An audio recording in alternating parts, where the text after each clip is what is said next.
नमस्कार दोस्तों, welcome back to क्यूरियसरी and बात करते हैं गाइज आज हम कि क्या इंडिया साफ एसोसिएशन छोड़ के काफा एसोसिएशन ज्वाइन कर रहा है, क्या इसकी पॉसिबिलिटीज है, क्या ऐसा करना चाहिए। क्योंकि काफी सारे इंडियन फुटबॉल फैंस में के दिमाग में एक क्वेश्चन आता है कि इंडिया को साफ छोड़ के दूसरे एसोसिएशन में जुड़ जाना चाहिए। आसियान में कोई बोलता है कि काफा में जुड़ जाना चाहिए। तो इसकी क्या पॉसिबिलिटीज है, इसके क्या प्लस एंड नेगेटिव पॉइंट्स है, उसके बारे में बात करते हैं। तो सबसे पहले अभी बात करते हैं कि करंटली साफ में 7 कंट्रीज है, जिसमें इंडिया, पाकिस्तान, नेपाल, भूटान, बांग्लादेश, मालदीव एंड श्रीलंका का समावेश होता है। इससे पहले यहाँ पे 8 कंट्रीज होते थे 2014 तक, जिसमें अफगानिस्तान का भी समावेश था जो 2014 में उन्होंने लीव किया साफ को, एंड वो भी काफा में ज्वाइन कर गया। एंड काफा की अगर बात करें सेंट्रल एशियन फुटबॉल फेडरेशन की, तो वहाँ पे कंट्रीज है Turkmenistan, Tajikistan, Kyrgyzstan, Iran, Afghanistan, Uzbekistan. तो ये काफ़ी स्ट्रॉन्ग कंट्री अगर आप देखें कि रैंकिंग वाइज है। तो सबसे पहले कि क्यों भाई इंडिया को साफ एसोसिएशन छोड़ के काफा में जाने की डिमांड हो रही है फुटबॉल फैंस की ओर से। तो देखिए करंटली साफ के जो ऑल ओवर द ईयर्स अगर आप देखिए, जब से 1997 से जब से वो हुआ है, आप देखिए इंडिया के अलावा सारे कंट्रीज है वो काफ़ी ज़्यादा फीफा और फुटबॉल के बारे में लोअर रैंक है। अगर आप देखिए कि मालदीव्स ले लो, नेपाल, भूटान, बांग्लादेश, पाकिस्तान, श्रीलंका, सब यहाँ पे क्या बोलते हैं कि 170 प्लस रैंकिंग वाले टीम है, तो काफ़ी लोअर रैंक है। तो एक कंपटीशन इंडिया को जो चाहिए ग्रो करने के लिए वो नहीं मिलता। एक तो ये रीज़न है। दूसरा ये रीज़न है कि जिस तरह से साफ कंट्रीज बार बार देखिए फीफा बैन लगता रहता है। अभी श्रीलंका को बैन लगा हुआ है, पाकिस्तान को ऑलरेडी 4 साल का लगा हुआ था। तो जो साफ कंट्रीज के जो फुटबॉल एसोसिएशन है उनको फीफा की ओर से हर वक्त मतलब हम लगातार देखिए कि बैन लगा रहता है। तो वो भी एक रीज़न है कि आपको आपके जो एक ग्रोइंग करने के लिए आपको एक कंपटीशन चाहिए, वो इसीलिए भी नहीं मिल पाता। तीसरी चीज़ है, आप देखिए जिस तरह से अभी रिसेंटली साफ चैंपियनशिप फिनिश हुई है, उसमें आप देखिए जिस तरह से वो कंडक्ट हुई, आप हमको ब्रॉडकास्ट की क्वालिटी दिख गई, कमेंट्री की क्वालिटी दिख गई, जिस तरह से उन्होंने पूरा मैनेजमेंट किया था वो हमें यहाँ पे जिस तरह से पाकिस्तान को दिक्कतें आई। तो ये सारे जो क्या बोलते कि काफ़ी सारे ऐसे पहलू है कि जो डिफरेंट साफ कंट्रीज है उनके रिलेशन भी उस तरह से क्या बोलते हैं कि उतने ज़्यादा स्ट्रॉन्ग नहीं है कि इस तरह की चीज़ों को अच्छी तरीके से हैंडल किया जाए। तो ये भी रीज़न है कि जिस तरह से साफ अपने कंपटीशन कंडक्ट करवाता है, वो भी उससे भी इंडियन फुटबॉल फैंस और इंडिया को काफ़ी ज़्यादा क्या बोलते हैं कि उसमें वो रहता है।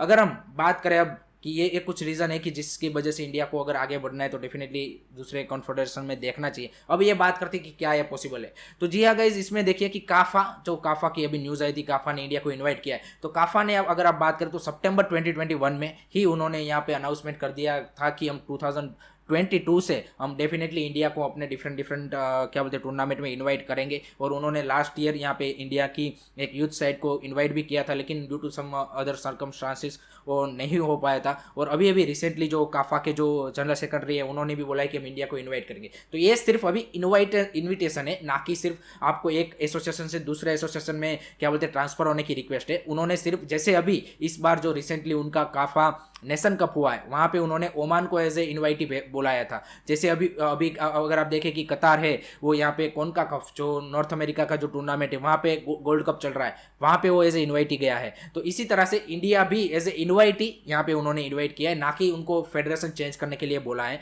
तो ये एक यहाँ पे मैं क्लियर कर दूँ, क्योंकि काफ़ी सारे फैंस को लग रहा था कि काफा ने हमको एसोसिएशन चेंज करने के लिए बोला, वैसा नहीं सीन है। और दूसरी अगर बात करें कि क्या अभी एएफएफ यहाँ पे सोच रही है कि हमको साफ छोड़ देना चाहिए, तो बिल्कुल नहीं। जी हाँ गाइस, यहाँ पे जो पिछला रिजिम था उनका भी साफ मानना था कि हम साफ नहीं छोड़ रहे हैं, और ये जो नया रिजिम भी है उनकी ओर से भी कोई ये इंडिकेशन नहीं आया है। और बल्कि जो ये साफ चैंपियनशिप हुई है उसमें इंडिया नहीं आगे आके मतलब एक क्या बोलते कि बाहर के कंट्रीज जैसे कुवैत और लेबनान को बुलाने का सुझाव दिया था। उसके अलावा इंडिया में ही पहले श्रीलंका में होने वाली थी साफ चैंपियनशिप, उसको इंडिया में ट्रांसफर करवाया। तो ये सारी चीज़ें, और क्लब चैंपियनशिप जो आगे आने वाली है उसके बारे में भी इंडिया काफ़ी आगे बढ़ चढ़ के उसके बारे में इनिशिएटिव ले रहा है। तो अगर आप देखें कि साफ को क्या बोलते हैं जीवित रखने के लिए इंडिया ही काफ़ी ज़्यादा मेहनत कर रहा है। तो इसीलिए अभी करंटली इंडिया का कोई प्लान नहीं है कि हमको यहाँ पे क्या बोलते हैं कि कोई एसोसिएशन चेंज करना है। और लास्ट में बात करते हैं कि क्या ये सच में पॉसिबल है। तो इसके लिए अभी सिर्फ इंडिया की क्या बोलते हैं कि इंटेंशन से काम नहीं चलता। कोई भी जो दूसरा एसोसिएशन है उसको यहाँ पे वो दिखाना पड़ेगा कि हाँ भाई हम उनको एक्सेप्ट करने के लिए रेडी है। काफा हो, आसियान हो, जो कोई भी हो, उनको पहले ये बताना पड़ेगा कि हाँ भाई हम इसको लेने के लिए इंटरेस्टेड है। उसके अलावा यहाँ पे इंडिया को रिक्वेस्ट डालना पड़ेगा। उसके अलावा एएफसी का भी इसमें काफ़ी ज़्यादा मैटर रहता है कि उनका क्या कहना है। फीफा का भी यहाँ पे इन्वॉल्वमेंट आ जाता है, क्योंकि आपको फिर world cup क्वालिफायर्स, AFC champions league, ये सारे टूर्नामेंट भी उस तरह से क्योंकि डिवाइड किए गए हैं डिफरेंट रीजनल एसोसिएशन वाइज। तो ये सारी मैटर यहाँ पे आ जाती है। तो सिर्फ इंडिया के डिसीजन से ये होता नहीं है कि इंडिया बोल दे कि हाँ भाई हमको ये डिफरेंट एसोसिएशन में जाना है तो हो जाएगा। वहाँ पे वो जो रिसीविंग एसोसिएशन रीजनल एसोसिएशन है उनको भी यहाँ पे एक्सेप्ट करना पड़ता है। एएफसी का क्या उनके ऊपर पॉइंट ऑफ व्यू है, सारी चीज़ें, फीफा, ये सारे बॉडीज़ यहाँ पे पार्टिसिपेट कर जाती है। और अगर ओवरऑल हम पिक्चर देखें तो सिर्फ साफ आप देखिए कि एज ए फुटबॉलिंग फेडरेशन ही नहीं है, आप देखिए कि जिस तरह का इंडिया का अपने नेबरिंग कंट्रीज़ के साथ एज ए पॉलिटिकल एक वो आपका जेस्चर भी रहता है। अगर आप ये छोड़ देते हो तो एक पॉलिटिकल मैसेज भी जाता है कि आप अपने नेबरिंग कंट्रीज़ के साथ वो उस तरह के रिलेशन नहीं रखना चाहते। सिर्फ फुटबॉल की बात नहीं होती, यहाँ पे जियोपॉलिटिकल भी इश्यूज आ जाते हैं। तो दैट्स वाई करंटली इंडिया का जो साफ छोड़ने का चांस है वो अभी काफ़ी स्लिम है। बाकी ये पॉसिबल ज़रूर हो सकता है। जैसे ऑस्ट्रेलिया ने, आप देखिए कि ओसनिया में था पहले वो, जहाँ पे न्यूजीलैंड और बाकी सारे छोटे छोटे वहाँ पे क्या बोलते कि आइलैंड थे और वहाँ पे उतना ज़्यादा कंपटीशन नहीं था। तो ऑस्ट्रेलिया ने 2005 में रिक्वेस्ट डाला था कि भाई हाँ हमको एएफसी में आना है, और एएफसी ने इसको कंसिडर करके अलाउ किया था। तो इस तरह से आप मूव कर सकते हो डेफिनेटली। जैसे अफगानिस्तान भाई साफ से अभी काफा में चला गया 2014 में, तो सेम इंडिया भी जा सकता है, लेकिन इसके लिए एक प्रोसीजर होता है। और इंडिया की क्या इसमें मतलब पहले विलिंगनेस है वो सबसे पहले इंपॉर्टेंट रखता है, क्या इंडिया छोड़ना चाहता है। उसके बाद जो रिसीविंग रीजनल एसोसिएशन है उसका क्या कहना है, उसके बाद एएफसी। तो ये लंबा प्रोसेस है, इतना जल्दी ये हो नहीं जाएगा। लेकिन जो करंटली जो न्यूज़ आई है काफा की, वो आई है एज इनवाइटी। तो हम इनवाइटी वहाँ पे खेलने जा सकते हैं, उसमें कोई डाउट नहीं है। और वैसे भी हम आसियान में भी जा सकते हैं, वाफ में भी जा सकते हैं। बीच में वाफ की भी न्यूज़ आई थी कि उन्होंने भी बुलाया था, लेकिन उनकी चैंपियनशिप कैंसिल हो गई।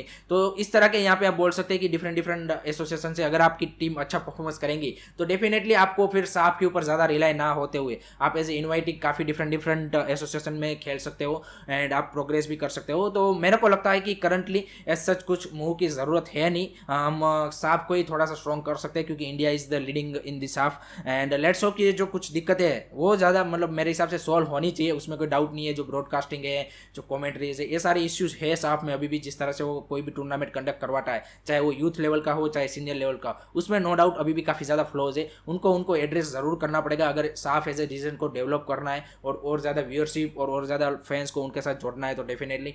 लेकिन करंटली इंडिया को ऐसा मूव सोच नहीं रहा है, एंड लेट्स होप कि आगे फ्यूचर में कोई इस तरह का मूव बनता है तो ज़रूर आपको मैं बता दूंगा। तो दिस इज रिगार्डिंग कि क्या सच में साफ हम छोड़ सकते हैं, इसके क्या पॉजिटिव से क्या नेगेटिव से, किस तरह का प्रोसीजर रहता है इसके बारे में। तो आई होप कि आपको अब समझ में आ गया हो कि क्या सच में इंडिया साफ छोड़ रहा है कि नहीं छोड़ रहा है, और क्या उसका कॉन्सिक्वेंसेस क्या है उसके पॉजिटिव से। तो thank you very much for watching this video guys. अगर आपको ये वीडियो इन्फॉर्मेटिव लगा हो तो please guys like share subscribe जरूर कर देना। Please support Indian football. Take care, bye bye, जय हिंद, जय भारत।